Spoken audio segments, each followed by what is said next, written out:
Deleted voter তালিকা ঘিরে বিভ্রান্তি, বিক্ষোভ ভগবানগোলায়। জানা যায় 279 নম্বর বুথে 429 জন এবং 280 নম্বর বুথে 850 জনের নাম ডিলিটেড অবস্থায় থাকলেও সব মিলিয়ে মোট 3 জনকে চূড়ান্ত তালিকায় অন্তর্ভুক্ত করা হয়েছে। অভিযোগ, এতজন ভোটার দীর্ঘদিন ধরে ওই এলাকায় বসবাস করলেও কেন তাদের নাম চূড়ান্ত তালিকায় স্থান পেল না, ফলে সাধারণ মানুষদের মধ্যে ব্যাপক উত্তেজনার সৃষ্টি হয়েছে। ঘটনার ফলে স্থানীয়রা বিষয়টি খতিয়ে দেখে এবং স্বচ্ছ তদন্তের দাবি জানিয়েছে। পাশাপাশি যাদের নাম বাদ পড়েছে তাদের পুনরায় ভোটার তালিকায় অন্তর্ভুক্ত করানোর দাবি জানানো হয়েছে। মানসিক স্বাস্থ্যের জন্য সবার আগে যে নামটি মনে ভেসে ওঠে, সুস্থ মনের ঠিকানা মনোবীক্ষণ। যোগাযোগ নাম্বার 7477799513। ভগবানগোলা বিধানসভার অন্তর্গত রানীতলা থানার খড়িবোনা অঞ্চলে ভোটার তালিকা সংশোধন ঘিরে চরম উত্তেজনা সৃষ্টি হয়েছে। জানা যায় 279 নম্বর বুথে 429 জন এবং 280 নম্বর বুথে 850 জনের নাম ডিলিটেড অবস্থায় থাকলেও সব মিলিয়ে মোট 3 জনকে চূড়ান্ত তালিকায় অন্তর্ভুক্ত করা হয়েছে। অভিযোগ, এতজন ভোটার দীর্ঘদিন ধরে ওই এলাকায় বসবাস করলেও কেন তাদের নাম চূড়ান্ত তালিকায় স্থান পেল না, ফলে সাধারণ মানুষদের মধ্যে ব্যাপক উত্তেজনা সৃষ্টি হয়েছে।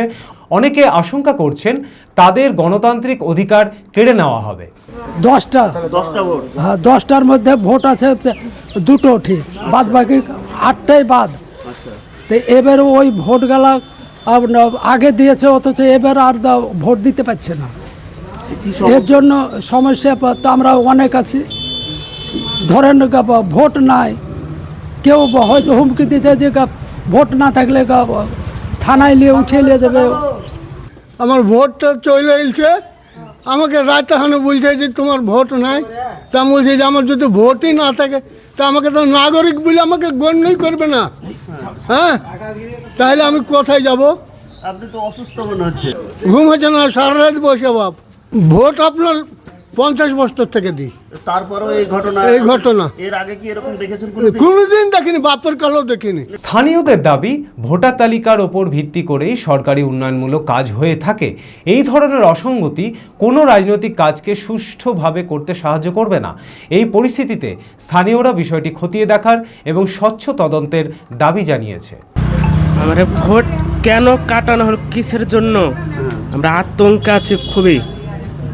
আমরা যদি বাংলাদেশি হব তাহলে বিএসএফ কি করছিল ক্যাম্পে, কেন আমরাকে বাধা দিল না? বাংলাদেশ থেকে আসতো না তো, তাহলে গুলি করে কেন বর্ডারে কেন মারল না? পাশাপাশি যাদের নাম বাদ পড়েছে তাদের পুনরায় ভোটার তালিকায় অন্তর্ভুক্ত করার জোর দাবি জানানো হয়েছে।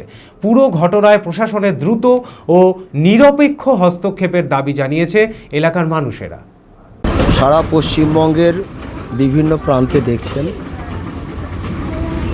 এসআইআর শুরু হওয়ার আগের থেকে মানুষ আতঙ্কিত। আমরা বিগত দিনেও 2002 আমরা এসআইআর দেখেছি, এরকম কোনো ঘটনা ঘটেনি, অপ্রীতিকর ঘটনা যে মানুষ এতটা ভেঙে পড়েছিল। আজকে বর্তমান পরিস্থিতিতে দাঁড়িয়ে এই এসআইআরের কথা শোনার পর থেকে প্রত্যেকটা ঘরের মা, ভাই, বোন প্রত্যেকেই আতঙ্কিত। আজকে ডিটেনশন ক্যাম্প রাজ্যের প্রাণকেন্দ্রে হচ্ছে, সেটা আমরা জানতে পারছি। আমরা সোশ্যাল মিডিয়ায় দেখছি 7,000 কোটি টাকা রাজ্য সরকারকে দেওয়া হয়েছে ডিটেনশন ক্যাম্পের জন্য।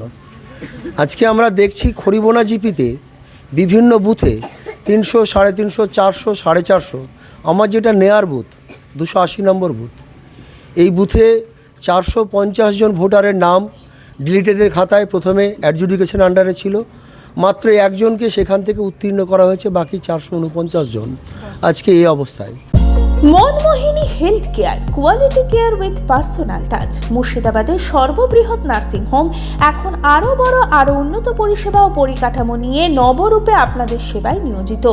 Cardiology with cath lab, brain ও spine neurosurgery, specialised trauma unit. মুর্শিদাবাদের প্রথম ও একমাত্র রোবোটিক নি রিপ্লেসমেন্ট এখন মনমোহিনী হেলথ কেয়ারে। মাইক্রোসার্জারি, গাইনোকোলজি, অর্থোপেডিক, 350-এরও বেশি সফল IVF। Manmohini health care, Kalikapur road, শিল্প তালুক, বহরমপুর, মুর্শিদাবাদ। মোবাইল 9732795000।